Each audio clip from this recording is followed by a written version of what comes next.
Denis Labbé, préfet de la région Guyane, en présence du capitaine du vaisseau Philippe Verneret, commandant de la zone maritime de Guyane, et Stéphane Gatto, directeur de la mer, ont rencontré cet après-midi les professionnels de la pêche pour faire le point sur les actions des services de l'État dans le cadre de la lutte contre la pêche illicite.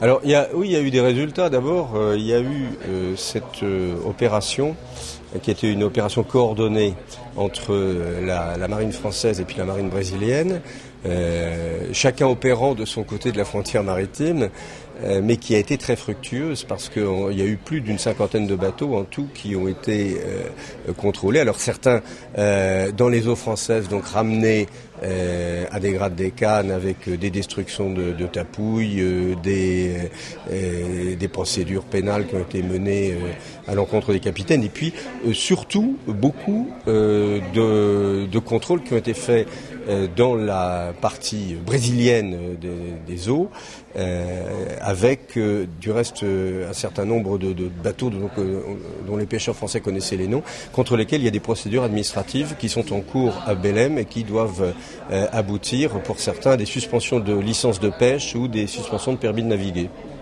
Une satisfaction du côté des pêcheurs et armateurs qui avaient alerté, on s'en souvient, les autorités contre la présence de tapouilles illégales au large de la Guyane.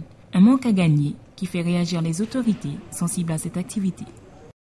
Il ne faut pas s'endormir sur cette affaire. Il faut continuer à surveiller la zone, être plus rigoureux sur la méthode.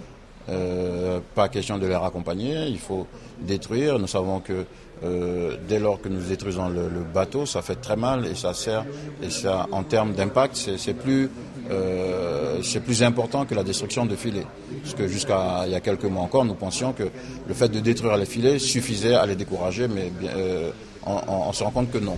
Suite au conflit, 180 000 € ont déjà été versés.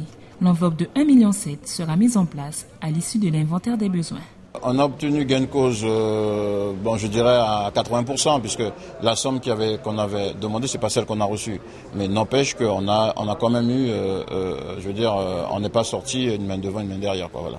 Un léger sourire de satisfaction. Après la reprise de l'activité, les pêcheurs armateurs guyanais peuvent réellement accomplir un travail pas toujours facile.